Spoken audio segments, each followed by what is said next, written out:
Assalamualaikum warahmatullahi taala wabarakatuh.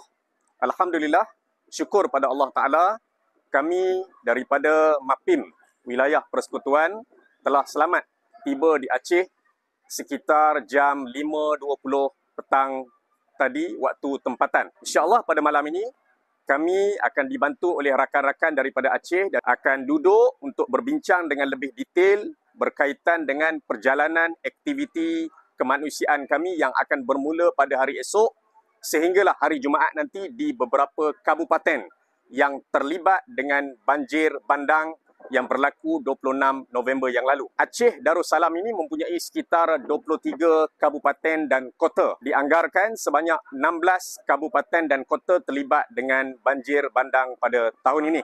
InsyaAllah dalam waktu yang singkat beberapa hari ini, kami akan berikan tumpuan, turun, menyampaikan bantuan dan kerja-kerja kemanusiaan di Kabupaten Pidijaya dan juga di Kabupaten Biren. Ini dua kabupaten utama yang kami akan berikan tumpuan. Doakan misi kami dalam tempoh beberapa hari ini mencapai tujuannya dan juga rakan-rakan di Malaysia khasnya boleh ikuti perkembangan aktiviti kami daripada semasa ke semasa yang akan kami update di Facebook MAPIM Wilayah Persekutuan.